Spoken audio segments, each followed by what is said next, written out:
সূত্র ধরে আল্লাহ তাআলা একদিন আমাদের হায়াত শেষ করে দিবেন, ওই দিন আমরা চলে যেতে হবে, সেটা হলো দুনিয়া থেকে আখিরাত।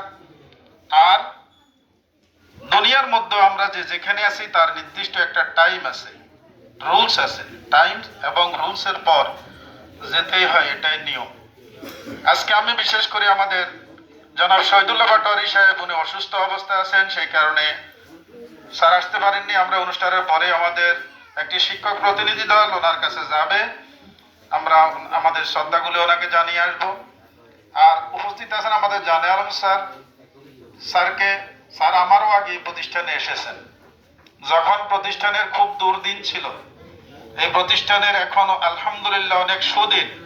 আমরা বুঝতে পারতেছি না যে আমরা কোন অবস্থায় এখন আগের থেকে আল্লাহ আমাদেরকে আনছে। সেই দুর্দিনের শিক্ষক হলেন যারা, তাদের মধ্যে একজন হলেন জানে আলম স্যার। আমাদের জন্য, বিশেষ করে স্যারদের জন্য, আমি নিজেও যা দেখেছি, প্রতিষ্ঠানের 10টা এবং 4টার নিয়মের মাদ্রাসা ছিল না। প্রয়োজনে রাত 10টাতেও আইতে হয়েছে, প্রয়োজনে সকাল 7টাও আসতে হয়েছে। অর্থাৎ এটা নিজের একটা ঘর এই মনে করেই কিন্তু ওনারা কাজ করে গেছেন।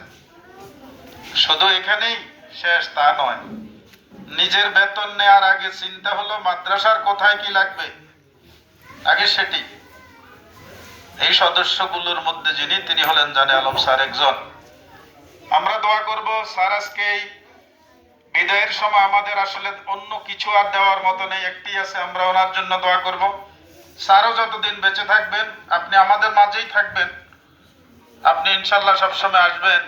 এই প্রতিষ্ঠান আপনার হাতে গড়া এই প্রতিষ্ঠানে আপনি সবসময় আসবেন, দরজা উন্মুক্ত, আমাদের সাথেই থাকবেন।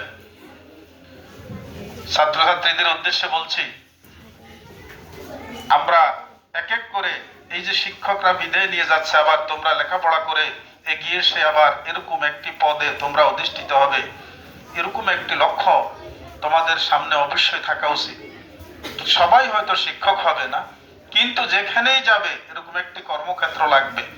সেই কর্মক্ষেত্রটার জন্য নিজেকে উপযুক্ত করে নিতে দরকার হলো তোমাদেরকে প্রচুর অধ্যবসায়, প্রচুর ডিসিপ্লিন। উইদাউট ডিসিপ্লিন, উইদাউট স্ট্রাগলনেস, তোমাকে কোনো অবস্থায় এগুতে পারবে না। অতএব তোমরা যা লেখাপড়ার মান আছে, লেখাপড়ার মানকে আরো ভালো করো, নিয়ম আরো তোমরা পালন করো। সর্বোপরি আমাদের আজকে স্যার বিদায়ী, স্যারের উদ্দেশ্যে বলবো, চলার পথে আমরা সহকর্মী হিসেবে অনেক সময় আপনার সাথে হয়তো ভুল ত্রুটি হয়ে যাওয়া স্বাভাবিক। একই জায়গায় আজকে এই সময় আল্লাহর ওয়াস্তে আমাদেরকে ক্ষমা করে দিবেন। আমরা যদি কোনো অপরাধ করে থাকি আমাদেরকে ক্ষমা করে দিবেন, কারণ চলার পথে আমাদের ভুল ত্রুটি হওয়া একদম স্বাভাবিক। আমাদেরকে আজীবন হৃদয়ে যতদিন বেঁচে থাকবেন, হৃদয়ের মাঝে আমাদেরকে রাখবেন। আমাদের এই দরজা আপনার জন্য সর্বসময় খোলা। আল্লাহ রাব্বুল আলামিন আপনার আগামী জীবনটাকে সুন্দর সুখময় করুন। আমিন। আসসালামু আলাইকুম ওয়া রাহমাতুল্লাহ।